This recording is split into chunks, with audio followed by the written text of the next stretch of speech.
Donc voilà, on en était donc à l'introduction. Pourquoi est-ce que j'anime ce webinaire? Parce que donc Access a une grande expertise dans le cloud. Pour vous présenter brièvement la société, alors je vais passer assez vite sur la présentation, mais je répondrai à toutes vos questions, bien évidemment aussi à la fin du webinaire. N'hésitez pas à interagir en live si vous avez des questions, à les poser eh bien, dans la conversation. Et puis on se prendra un petit temps à la fin du webinaire pour échanger. Donc Access, c'est une société qui offre une offre numérique globale, en fait, autour de 3 pôles d'activité. Un pôle cloud computing, dont on va parler ensemble ce matin. Un pôle édition de logiciels, donc en fait, on développe des logiciels dans le domaine de l'éducation, de la formation, de la GED, qu'on va proposer à nos clients en mode SaaS, donc en mode hébergé sur le cloud.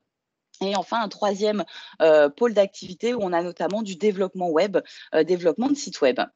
Donc, Access, c'est 23 millions de chiffre d'affaires, 250 collaborateurs et un chiffre qui est intéressant, c'est 3,8 millions d'abonnés cloud. Ça signifie qu'on a 3,8 millions de personnes, peut-être même un peu plus aujourd'hui, qui vont se connecter à nos infrastructures pour accéder à leurs données, leurs applications, leurs sites en mode cloud.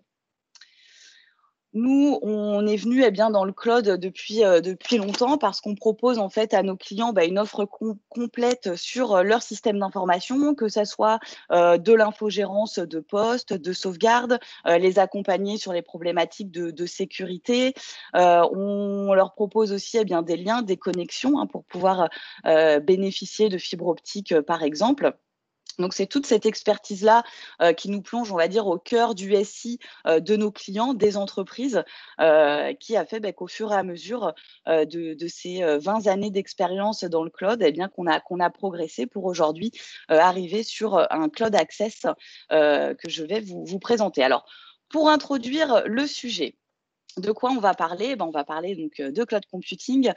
Pour donner une définition assez simple, c'est de l'hébergement au sein d'un centre de données. Donc on représente toujours le cloud par ce fameux nuage. Qu'est-ce qu'il y a dans ce nuage? Eh bien en fait, il y a tout simplement une infrastructure, du matériel physique, des serveurs, des routeurs, des NAS, du storage, vraiment une grosse infrastructure physique. Donc dans ce nuage, ce cloud, en fait, il faut se représenter que derrière, c'est du matériel et donc du service, des personnes qui vont gérer ce matériel pour qu'on ait cette accessibilité cloud. Donc le cloud, c'est toujours d'actualité. Je vous disais en introduction que moi j'étais dans ce domaine depuis 10 ans, mais c'est toujours vraiment dans l'actualité. Alors on a vu vraiment en plus un rebond sur l'année dernière avec beaucoup d'entreprises qui ont fait le pas, notamment par rapport à la mise en place de télétravail, de visioconférences. Là, par exemple, on utilise aujourd'hui Teams pour ce webinaire. On est dans le cloud pour faire cette visioconférence. Donc, le cloud, c'est beaucoup démocratisé.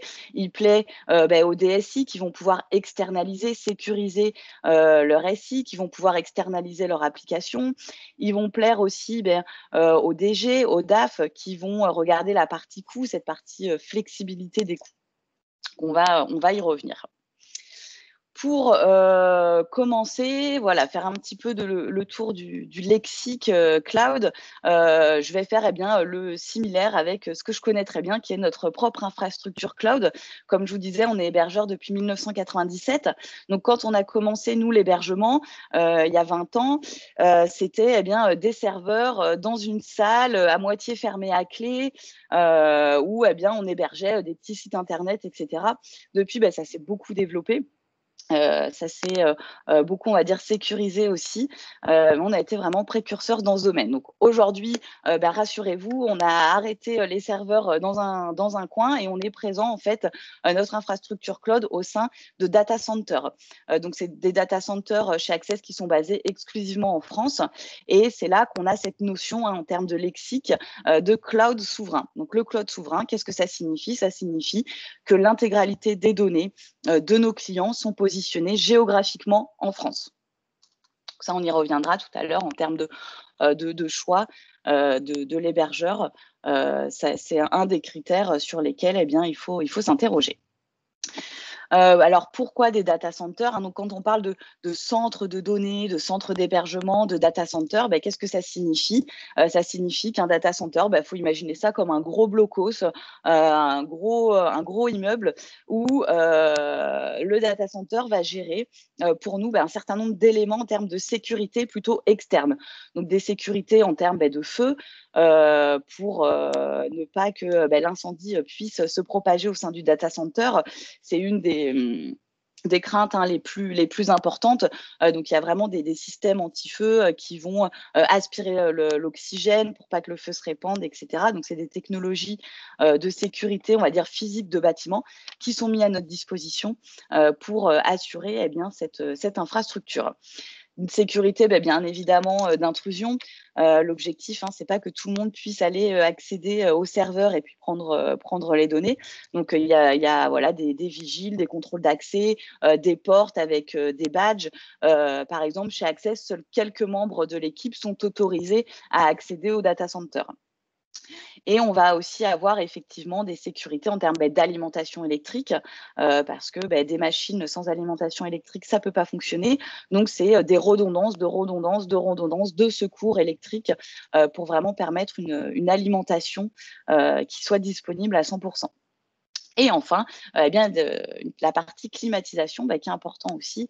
Si vous avez une salle serveur, vous savez, que c'est des machines qui chauffent énormément, comme on peut avoir aussi, hein, sur notre ordinateur personnel. Il peut chauffer énormément et s'il fait trop chaud, le matériel va se couper pour se mettre en sécurité et donc c'est un refroidissement, en fait, permanent qui est fait au sein des data centers. Donc, s'assurer, on va dire que votre prestataire, soit au sein de data centers qui bénéficient de toutes ces, on va dire, sécurités, ce que j'appelle externes, c'est déjà le 1er point dans votre analyse du bon prestataire. Une deuxième notion, qui est importante et dont on entend beaucoup parler, c'est cloud privé, cloud public, cloud hybride. Alors qu'est-ce que ça signifie? C'est assez simple. Nous, chez Access, on a un cloud privé, c'est-à-dire que, au sein de ce data center, ces fameuses machines, ces fameux, serveurs, par exemple, alors il y a beaucoup de machines, mais je ne vais pas trop rentrer dans la technique, sont la propriété, de l'hébergeur. C'est-à-dire qu'on a fait, des investissements pour acheter ces machines-là. Donc, elles sont propriété, de l'hébergeur et c'est nous qui avons la charge, de maintenir ces éléments, de les monitorer, hein, donc, avec un système, d'alerte, de paramétrage qui est fait. S'il y a quoi que ce soit, on va dire, qui se passe sur les machines, il y a des alertes qui sont en fait remontées directement aux équipes techniques et qui vont pouvoir intervenir. On va gérer aussi, bien évidemment, les sauvegardes, hein, de l'intégralité des données, qui sont sur le data center. Et c'est vraiment cette notion-là de cloud, privé, qui est différent, hein, du cloud public. Le cloud public, ça va être, juste une mise à disposition, pour le client de ressources. Le cloud privé va un petit peu plus loin puisque son hébergeur va lui assurer que, ces machines sont, infogérées par lui-même. Donc ce qui permet, de, contrôler, on va dire, la chaîne de bout en bout. Une autre, point lexical, c'est, l'hébergement de données de santé, donc, l'hébergement HDS. On en entend, beaucoup parler et puis je sais que parmi les personnes qui sont soit présentes ou soit regarderont ce webinaire sont attentifs, à cet aspect-là, puisque aujourd'hui il y a un certain nombre, hein, de lois, de réglementations, et notamment dans le domaine de la santé, c'est les réglementations en termes d'hébergement de données qui sont les plus strictes et on ne peut pas, faire n'importe quoi quand on a, par exemple, des données de santé. On doit s'assurer qu'elles sont hébergées, dans un environnement qui a été validé par le ministère de la Santé en coopération avec la CNIL pour assurer une disponibilité, une confidentialité, une traçabilité et une intégrité des données.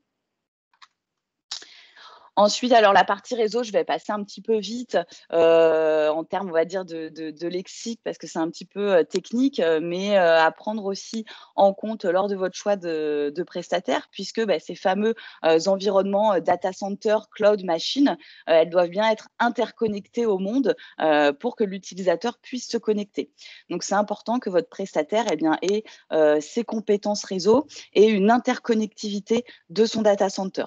Donc, nous, en l'occurrence, on est opérateur, hein, donc on opère des fibres, on fait aussi du protocole multi-opérateur, du peering. Alors, c'est un petit peu technique, mais l'objectif, en fait, ça va être de permettre au plus grand nombre, hein, ces fameux 3,8 millions d'abonnés cloud, de venir se connecter sur les plateformes.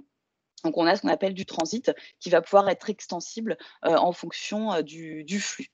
Donc ça, c'est important aussi quand on choisit un hébergeur. Par exemple, nous, on héberge des logiciels dans le domaine de l'éducation, donc pour les lycées, les collèges. Et l'année dernière, confinement, tous les élèves chez eux se connectaient sur notre plateforme cloud. Et c'est là où il faut avoir une bonne résilience, une bonne capacité d'adaptation pour engranger tout ce trafic supplémentaire qui n'est pas présent quotidiennement. Et enfin, donc on a une équipe qui est dédiée sur le cloud avec différentes expertises techniques. Et là aussi où c'est intéressant, alors surtout aujourd'hui, j'en faisais moins la promotion il y a un an, mais c'est que l'intégralité de ce fameux cloud va pouvoir être contrôlée à distance. On va pouvoir même, par exemple, rebooter un serveur à distance, éteindre la prise et la rallumer à distance. Donc ça, c'est assez important quand vous choisissez aussi votre hébergeur, cette capacité qu'il a de pouvoir travailler à distance. Et donc pour faire peut-être un exemple un petit peu plus concret sur qu'est-ce que c'est qu'un cloud, je vais vous montrer un petit peu qu'est-ce qu'il y a nous sur notre cloud et qui il y a. Donc en termes de qui, c'est très large. On va travailler avec différentes structures, que ça soit dans le domaine de la santé, de l'éducation comme j'en ai parlé, mais aussi on héberge des très gros sites institutionnels. Et pour certains gros clients, des petites briques de leur SI ou de leur application. Donc, qu'est-ce qu'il y a? On a alors beaucoup de sites web. On a une très forte expertise sur les grosses usines à sites, les gros sites de e-commerce qui, eux, vont avoir un choix, on va dire, particulier sur l'hébergeur parce qu'un site, par exemple, e-commerce qui n'est pas disponible ou quand vous tapez, ça vous dit non, le site n'est pas accessible, ne répond pas. Chaque minute qui passe, c'est du chiffre d'affaires qui s'en va. Donc, il y a des contraintes très importantes sur ces gros sites e-commerce. Sur la partie logiciel métier, c'est pareil, on va avoir des fortes contraintes parce qu'un utilisateur qui ne peut pas se connecter à son applicatif, à son CRM, à son logiciel métier, ça va être de la perte de productivité pour l'entreprise. Et enfin, on va aussi donc héberger des infrastructures SI, donc avec des sauvegardes, des serveurs, des données. Alors la messagerie fait aussi partie de ces applications cloud. Je m'y attendrai un petit peu moins parce que c'est quelque chose qu'on connaît plus. Mais quand on utilise notre messagerie, ça passe par ce fameux nuage.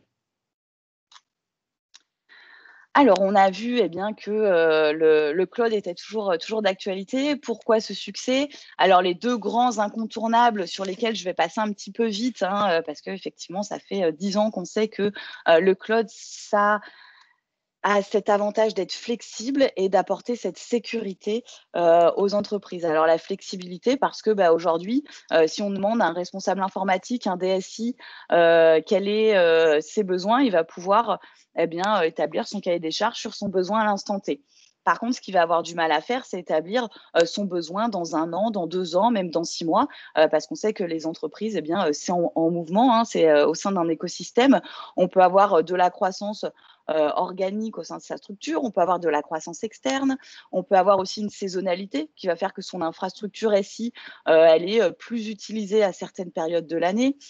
Et on peut aussi avoir une sous-utilisation de son infrastructure. Donc là, c'est plutôt en termes de coût que ça va poser problème parce qu'on aura fait des gros investissements sur son serveur qui, au final, vont être moins utilisés. Donc, le cloud, ça a vraiment été créé pour ça, c'est-à-dire de pouvoir adapter les ressources physiques en fonction de son utilisation et de ses besoins. La deuxième partie, c'est cet aspect sécurité. On va y revenir parce que c'est un élément central et majeur.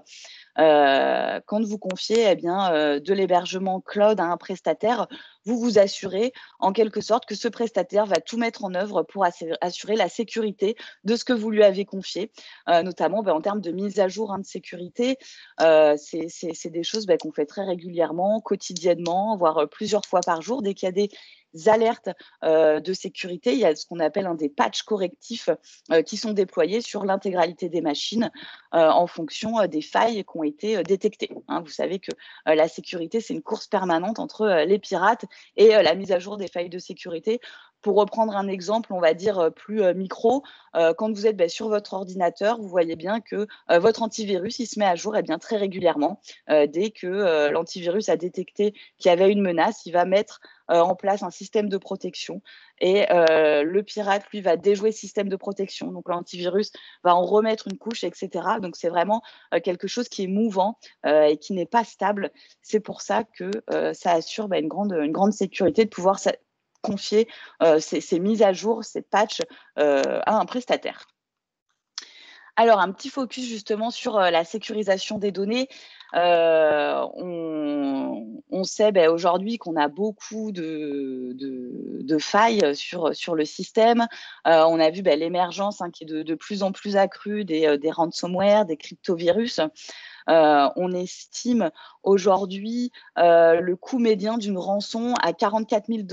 Donc, c'est-à-dire que quand une société se fait cryptoloquer, les pirates vont demander en général entre 40 et 50 000 $ la première fois pour récupérer les données. Donc, ça peut avoir des coûts et des impacts très importants. Et au-delà des cyberattaques, on a aussi des obligations à respecter en termes notamment de RGPD. Alors, on va faire un petit zoom pratique sur cette fameuse externalisation des sauvegardes, puisque c'est un point majeur, important aujourd'hui dans le cloud. J'ai envie de dire, après le site web, c'est la deuxième étape des entreprises qui passent dans le cloud pour cet aspect sécurité, parce qu'on sait que la règle d'or de la sécurité, c'est la règle du 3-2-1. Donc, pour vos sauvegardes, c'est 3 sauvegardes différentes sur 2 supports physiques différents, dont un support dans le cloud, donc un support hébergé, puisque si on a un problème, alors on a parlé du cryptovirus qui peut crypter l'intégralité des données, mais on peut aussi parler de problèmes vraiment physiques, le serveur qui ne fonctionne plus, un incendie, une inondation, un vol, une attaque, etc. Ça va vraiment nous permettre de protéger nos données, de les mettre à l'abri dans un petit coffre-fort qu'on va bien externaliser dans le cloud. L'objectif, ça va être que si notre infrastructure en local a la moindre défaillance, on va pouvoir récupérer cette fameuse sauvegarde et donc perdre un minimum de données. Alors, qu'en pensent nos clients? Je vais essayer du coup de vous présenter un petit extrait d'un précédent webinaire que j'ai animé spécifiquement sur la problématique des données de santé. Et j'ai trouvé que c'était intéressant de vous faire part de son retour. Alors, je vais essayer et puis vous allez me dire si ça fonctionne. Un autre point aussi, c'est la sécurité des données. On en entend parler, on ne voit pas trop ce que c'est, mais nous avons été victimes d'une cyberattaque avec un cryptovirus et qui nous a bousillé quand même 6 mois de données de santé. Heureusement, on a pu faire analyser, il n'y a pas eu de sortie. Donc aujourd'hui, on a mis en place, en attendant que nous soyons totalement opérationnels avec Metra, des sauvegardes en local, donc on ne peut plus perdre de données. On a renforcé notre sécurité, mais n'est pas encore performant. Et justement, tout ça, en passant en HDS complet, nous sommes tranquilles là-dessus. Un autre point aussi. Voilà, j'espère que vous avez bien entendu le témoignage donc de ce client-là, pour qui, malheureusement, il a été victime de ce fameux cryptovirus et donc a perdu 6 mois de données. Donc heureusement, avec un système de sauvegarde, il a pu récupérer un certain nombre de choses, mais pas forcément tout. Et c'est, on va dire, suite vraiment à cette attaque, qu'il a décidé de passer toute son infrastructure dans le cloud. Alors, je vous ai mis le lien de ce webinaire où à la fin, donc, il y a le témoignage en entier de ce client qui est intéressant parce qu'il nous parle aussi de ses contraintes météo. C'est un client qui est basé sur Mayotte, donc avec des problématiques insulaires, des problématiques d'inondation, etc. Et j'ai trouvé que c'était un bon témoignage pour introduire le sujet au cloud. Alors, du coup, je vais revenir sur la présentation pour qu'on puisse eh bien, avancer maintenant que tout le monde est convaincu du cloud. On va se poser la question, quand quand est-ce que c'est le bon moment pour une entreprise de passer sur le cloud? Donc déjà, ça va dépendre effectivement des sociétés, de ces contraintes et notamment de ces contraintes réglementaires. On sait aujourd'hui que les réglementations, elles bougent très vite. On a aussi le RGPD qui a été mis en place depuis un certain nombre d'années, mais où on voit vraiment aujourd'hui les effets en termes d'audit, de pénalités, de sanctions qui sont prises pour les entreprises ne respectant pas la propriété des données. On a aussi des recommandations de la CNIL, de la Commission nationale de l'informatique et des libertés. Les données de santé, on en a parlé. Il y a aussi la loi de finances, notamment qui va intervenir sur la dématérialisation des factures. Donc, tous ces petits éléments-là font que si vous confiez votre infrastructure à un prestataire, il va s'engager pour vous à respecter toutes ces contraintes réglementaires. Donc, ça peut être la bonne occasion si vous êtes dans un milieu, dans un secteur où ces réglementations bougent beaucoup. Un autre bon moment, et j'ai envie de dire peut-être le meilleur moment de se poser la question du cloud, c'est quand on va renouveler son infrastructure. Aujourd'hui, les machines, les serveurs, les applications, on a un certain nombre soit de contrats qui nous lient avec un prestataire, on a des machines qui vont arriver en fin de vie, des fins de garantie. Et quand on va renouveler ces contrats-là, renégocier son matériel, c'est le moment de se dire qu'est-ce que je vais garder en local, qu'est-ce que je vais externaliser dans le cloud. J'ai mis une petite phrase qui est petit à petit l'oison fait son nid, pour se dire, voilà, on n'est pas obligé de passer full cloud à 100% dans un projet, parce que ça va demander vraiment un gros projet, mais justement profiter à chaque renouvellement, chaque machine, de se poser la question, est-ce que ce service-là, c'est mieux que je l'internalise ou est-ce que justement, ce n'est pas l'occasion de l'externaliser? Dans ces renouvellements de contrats, c'est intéressant que vous puissiez aussi consulter des prestataires cloud pour vous aider à passer le pas. On va aussi avoir besoin du cloud si, que ça soit pour vos applications, votre site web, vos fichiers, vous avez besoin d'une très grande disponibilité. J'en parlais un petit peu tout à l'heure pour les sites web e-commerce, qui est l'exemple flagrant, mais c'est pareil pour un utilisateur. S'il n'arrive pas à se connecter au SI de son entreprise, s'il n'arrive pas à récupérer les informations, à travailler en ligne. Aujourd'hui, on a aussi la partie mobilité. Voilà, moi, par exemple, je suis commerciale, donc je me déplace souvent et le fait de pouvoir accéder à mes données n'importe où, c'est une vraie valeur ajoutée en termes de productivité. Ça va être aussi une bonne valeur ajoutée parce que si demain, mon ordinateur, il est cassé, c'est pas grave. J'ai tout dans le cloud, je reprends juste un autre ordinateur et je retrouve l'intégralité de mes données. Donc cet aspect, on va dire mobilité, nomade de vos utilisateurs peuvent aussi vous permettre de passer le pas. Et on a vu ça notamment ce qui a concerné tout le monde durant les phases de confinement.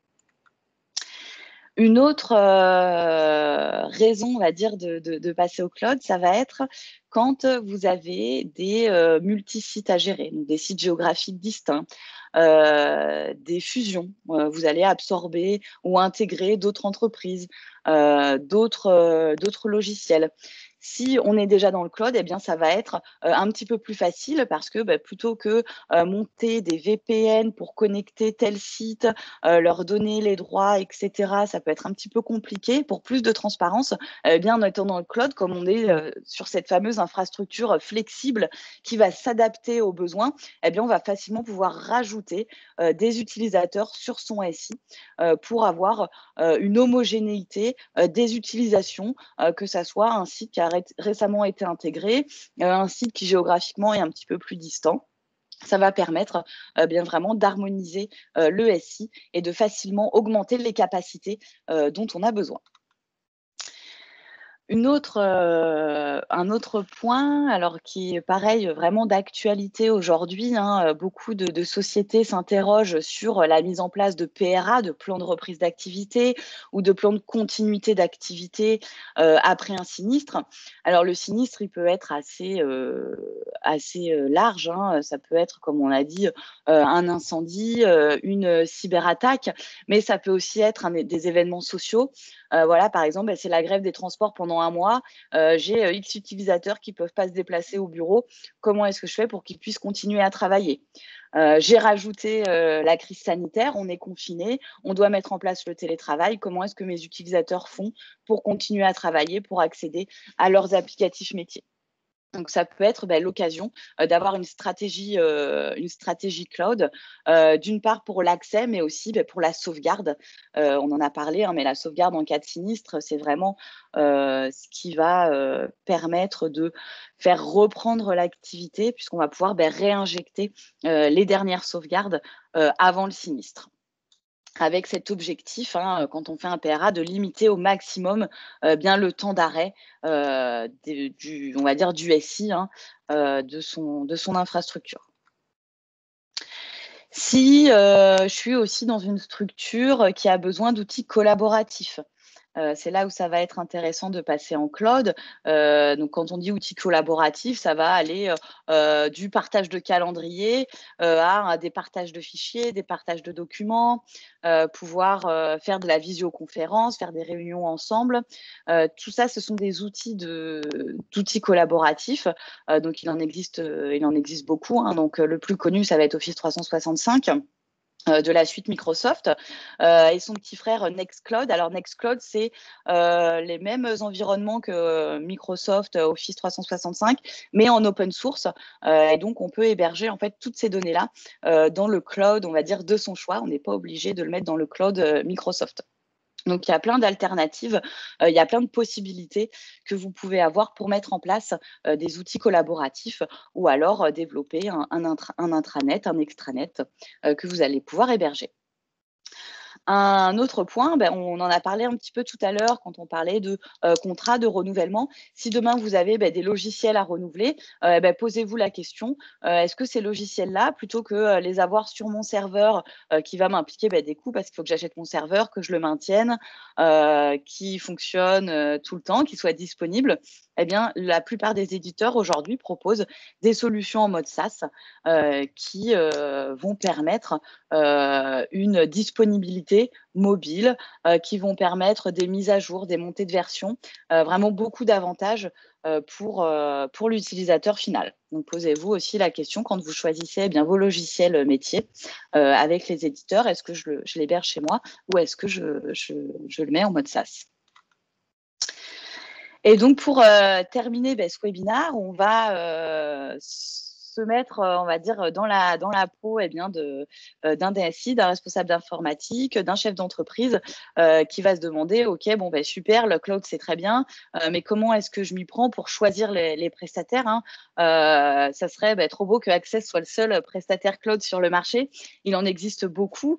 Donc, les plus gros sont les clouds de Google, d'Amazon, de Microsoft, d'Alibaba, qui vont être vraiment des gros clouds, donc eux plutôt publics. Et aujourd'hui, on va plutôt s'interroger sur son prestataire en local qui va pouvoir nous proposer un hébergement. Alors déjà, on en a parlé un petit peu tout à l'heure, il va falloir choisir son implémentation géographique. Alors, pour certaines activités, ça n'a pas d'impact, ça n'a pas d'importance. Pour d'autres, au contraire, ça va être primordial.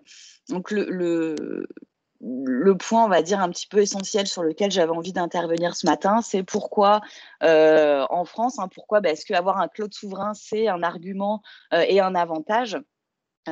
Parce qu'aujourd'hui, on a différentes lois, hein, comme je vous ai dit. Il y a des lois françaises. Les lois françaises sont les plus strictes et les plus rigides en termes de confidentialité des données.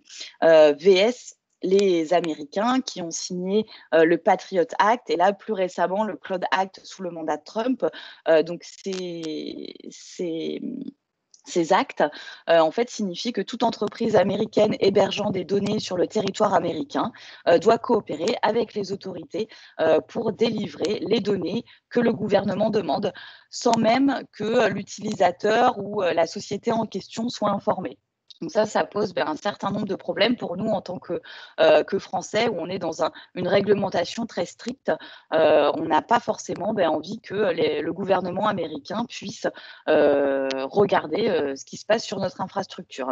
Donc là, ça va être très important. Je pense notamment aux industriels, à la santé, mais ça, c'est un autre sujet. Donc c'est vraiment ça où il faut regarder. Est-ce que ça a un impact ou pas sur votre activité, sur votre stratégie? Enfin, on va aussi regarder l'origine des visiteurs. Par exemple, un site web, si on a 90% des visiteurs qui sont issus du continent américain, eh bien, on va plutôt choisir un hébergement avec un data center aux USA pour qu'ils puissent avoir un temps de réponse le plus court possible et des latences le plus court possible entre l'utilisateur qui se connecte et qui arrive au data center. Et enfin, moi, je pense qu'il faut aussi regarder où est-ce que se situe l'équipe technique qui va intervenir sur l'infrastructure hébergée. Aujourd'hui, notamment juste en termes de décalage horaire, si vous êtes géré par une équipe qui est basée au Maghreb ou en Inde, vous n'allez pas forcément avoir les mêmes heures d'ouverture. Donc, il faut voir cette équipe technique, comment est-ce qu'elle est joignable, comment elle est disponible et comment elle intervient sur votre infrastructure en cas de problème. Enfin, on en a parlé un petit peu, mais il va falloir s'interroger sur sa stratégie notamment en termes de sécurité. Est-ce que je suis sur un secteur sensible? Est-ce que j'ai un PSSI interne sur lequel je dois m'appuyer pour donc PSSI, la politique de sécurité qui est mise en place dans la politique de sécurité informatique qui est mise en place dans mon entreprise? Par exemple, moi, je travaille avec le CNRS.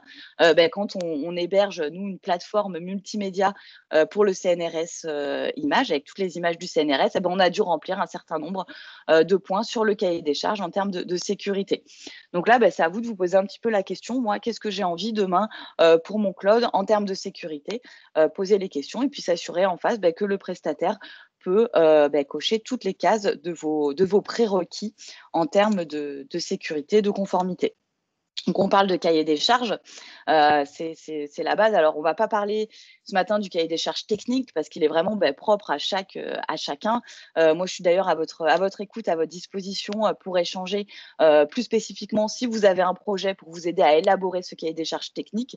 Là, on va parler plutôt du choix du prestataire dans sa globalité. Donc, la première chose à faire, ça va être de définir un budget. Alors, ça peut sembler simple, mais ça ne l'est pas forcément quand on parle de cloud. C'est pour ça que j'ai choisi volontairement une image où on se réunit autour de la table, parce que ce n'est pas une décision qu'on va pouvoir prendre tout seul. Il va falloir concerter sa direction pour analyser un certain nombre de risques. Donc, quand on analyse les risques, on va se dire, on a tous ces risques-là, et en face, quel est le budget qu'on veut allouer? Parce que si on a un budget illimité, c'est super, on va pouvoir prendre toutes les mesures qu'on veut, faire des réplications sur 10 data centers, etc. Sauf que l'hébergement, ça a un coût. Donc, l'idée, ça va être d'optimiser ce coût en fonction de ces contraintes. Donc, quand on analyse un risque, on va prendre le risque, on va voir quelle est sa gravité, quelle est sa fréquence. Est-ce que c'est un risque qui risque d'arriver une fois, deux fois, jamais? Est-ce que si j'ai ce risque-là qui arrive, combien ça va me coûter de le traiter? Et quelles sont les conséquences, notamment sur mon business, sur mon activité, sur le chiffre d'affaires de ma société, sur sa trésorerie, etc. Donc, c'est en prenant un petit peu tous ces risques, cette analyse, où en face, on va mettre le budget et on va voir quel est le plus adéquat sur la balance entre le budget et les risques sur lesquels on veut se protéger. Enfin, il va falloir définir dans son cahier des charges ses attentes en termes notamment de performance. Donc, quand vous allez démarrer des sujets cloud, vous allez entendre parler de GTI, de GTR, de taux de disponibilité. Donc, la GTR, c'est la garantie de temps de rétablissement de l'infrastructure, c'est-à-dire en cas de crash, votre prestataire s'engage à remonter votre infrastructure en combien de temps? Nous, en général, par exemple, chez Access, le contrat standard, c'est 4 heures, heure ouvrée. C'est-à-dire qu'on dit en 4 heures, quoi qu'il arrive, on remontera l'infrastructure pour que vous soyez coupés au maximum pendant 4 heures. La GTI, c'est la garantie de temps d'intervention. C'est-à-dire à partir du moment où je fais une demande à l'équipe technique, en combien de temps est-ce qu'ils me répondent? Donc nous, nos contrats standards, pour vous donner une idée, c'est 30 minutes en heure ouvrée. Et enfin, le taux de disponibilité. Donc, c'est ça qui est important, c'est mon application, mon site, combien de temps est-ce que le prestataire garantit cette disponibilité-là. Donc là, on parle en termes de pourcentage. Donc souvent, vous allez entendre 98%, 99, 99,9. Donc ça, c'est une donnée qui est importante parce que si ce que vous hébergez, c'est accessible que 50% du temps, vos utilisateurs et votre direction ne va pas forcément être ravis de ce choix. Donc, il faut bien regarder en termes de performance, de contrat, puisque c'est des engagements contractuels que l'hébergeur prend avec vous. Et il faut s'assurer qu'il puisse suivre ce contrat, qu'il puisse suivre ses garanties, qu'il puisse avoir des alertes qui lui sont remontées pour qu'il puisse intervenir aussi de manière proactive. Ensuite, en termes de prestations, là, c'est là où il va y avoir beaucoup de différences, alors et en termes de prestataires et aussi en termes de budget. Parce qu'aujourd'hui, vous pouvez avoir donc simplement un hébergeur qui va vous mettre à disposition de la ressource et vous êtes en capacité technique. Vous avez une équipe technique qui va permettre de gérer ce matériel-là, de l'infogérer, etc. Mais vous allez aussi pouvoir choisir un prestataire qui va vous donner un petit peu un service clé en main pour votre hébergement et qui va s'assurer que tout fonctionne bien, que les mises à jour de sécurité soient faites, etc., etc. Donc là, il va falloir vraiment définir votre zone de service, notamment, est-ce que vous voulez qu'il infogère pour vous la structure serveur? Est-ce que vous voulez, excusez-moi, est-ce que vous avez une politique de sauvegarde en termes de durée de rétention, de fréquence de sauvegarde? Et enfin, est-ce que vous allez pouvoir avoir aussi accès à un support technique? Donc ça, ça va dépendre de vous, votre niveau interne, du temps que vous allez aussi vouloir y passer et de ce que l'hébergeur peut vous apporter en plus de l'hébergement par rapport à ses prestations. Donc, on va aussi choisir un hébergeur. Alors bon, je prends le cas d'Access parce que c'est celui que je connais le mieux. Moi, la majorité de mes clients, alors ils vont choisir Access pour toutes les raisons qu'on a déjà citées en termes de sécurité, de disponibilité, etc. Mais aussi par cette capacité à les accompagner, on va dire, dans le temps, à moyen terme. Comme on a dit tout à l'heure, on va pouvoir construire un cahier des charges aujourd'hui, le 29 janvier, pour mes besoins de 2021. Et encore, peut-être que ça va évoluer. On sait que les technologies aussi bougent assez vite, donc il va falloir trouver un prestataire qui va pouvoir vous accompagner dans le temps sur vos hébergements. Et enfin, en termes de technologie, qui va pouvoir suivre vos évolutions technologiques. Donc c'est important de creuser un petit peu avec lui les différentes capacités qu'il a à vous accompagner dans le temps par rapport à vos projets. Donc pour ce faire, et pour terminer et aller un petit peu plus loin, on parlait justement de prestations de services, aussi en termes de lexique, un mot qu'on entend beaucoup sur l'aspect cloud, c'est l'aspect DevOps. Donc ça, c'est assez important quand vous allez choisir un prestataire, parce qu'en fait, le DevOps, c'est de se dire justement, cet hébergement, il n'est pas figé. Cet hébergement, il est flexible, il est modulaire, il va s'adapter aux besoins. Il va s'adapter à votre application. Donc, en fait, nous, ce qu'on va faire quand on travaille avec un éditeur, avec un SI, avec un site web, c'est qu'on va mettre un certain nombre d'alertes, en fait, de monitoring qui vont surveiller les applications. Et grâce, en fait, à ces alertes, on va analyser le monitoring interne de l'application et on va pouvoir faire des allers-retours avec, par exemple, les développeurs des développeurs du site ou les développeurs d'une application pour pouvoir optimiser en permanence l'infrastructure. Donc, on est vraiment sur une méthodologie d'amélioration continue. Je donne un exemple très simple qui peut parler à tout le monde. On va, nous, analyser qu'au sein de l'hébergement, il y a une requête qui met beaucoup de temps à s'exécuter. On va pouvoir prendre cette requête, l'envoyer au développeur et lui dire attention, regarde, cette requête-là, elle prend beaucoup de temps. Pourquoi? Et donc, on va l'accompagner à voir pourquoi cette requête prend beaucoup de temps. Est-ce qu'on peut l'optimiser? Est-ce qu'au niveau des bases de données, on peut aussi faire quelque chose? Et donc, on va améliorer en permanence l'accessibilité et la performance de l'application qui est hébergée. Donc ça, c'est une valeur ajoutée aussi qui est importante quand vous choisissez un hébergeur, c'est qu'il ait cette capacité en fait de s'adapter en temps réel à ce qui se passe sur cette infrastructure. Donc voilà un petit peu ce que je voulais vous dire. En conclusion de ce webinaire, on a vu plein de pistes. Donc moi, j'ai pas forcément les réponses parce que ça dépend vraiment de chacun, de ses problématiques, de son budget. En tout cas, ce qui est sûr, c'est qu'il faut prendre tous ces points, les lister et puis accepter en connaissance de cause et avec objectivité. En fonction, alors souvent c'est le budget qui va primer, où on va faire un certain nombre de choix, de concessions. Mais ce qui est important en tout cas, c'est quand vous signez votre contrat, c'est de savoir quels sont exactement ceux pourquoi vous avez signé et que vous en êtes d'accord et que vous acceptez de prendre ces risques-là et de pouvoir faire confiance à votre hébergeur pour vous accompagner. Et le dernier petit point dont je voulais vous parler, qui est un petit peu une ouverture sur le sujet du cloud. Alors moi, qui m'intéresse particulièrement, j'ai aussi animé un webinaire spécifique sur ces enjeux de demain, qui sont des enjeux écologiques. On sait aujourd'hui qu'un data center, ça produit énormément d'électricité.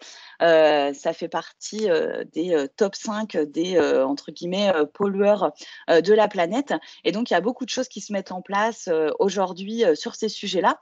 Nous, par exemple, chez Access, on fait du green hosting.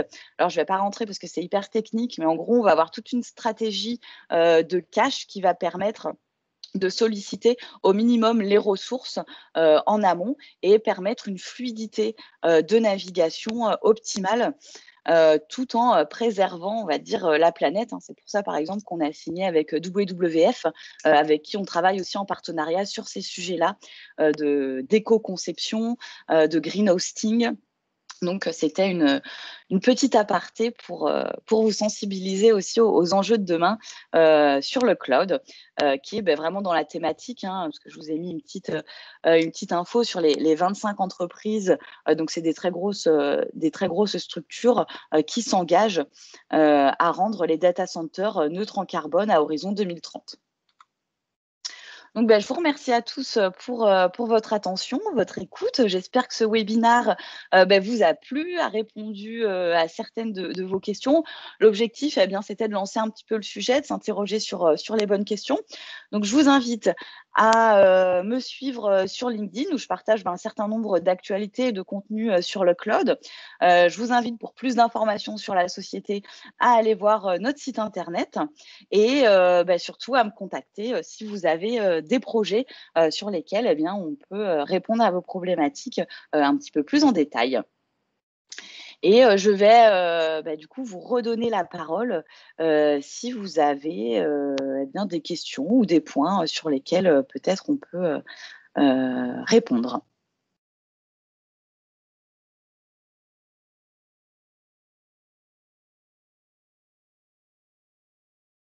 Alors, j'ai pas de questions? Non. Bon, super, c'est que c'était clair. J'espère que ça vous a plu. N'hésitez pas aussi à nous envoyer vos envies pour des prochains webinaires. L'objectif, avec ces temps un petit peu à distance, c'est de vous proposer du contenu. Donc là, c'était une présentation générale, mais on peut tout à fait faire des webinaires spécifiques sur des sujets qui vous ont intéressé durant ma présentation. Je vous remercie à tous. Vous recevrez le replay de ce webinaire et je reste à votre écoute. Puis je vous souhaite une bonne journée, un bon vendredi, une bonne fin de mois de janvier. À bientôt. Merci. Merci à vous.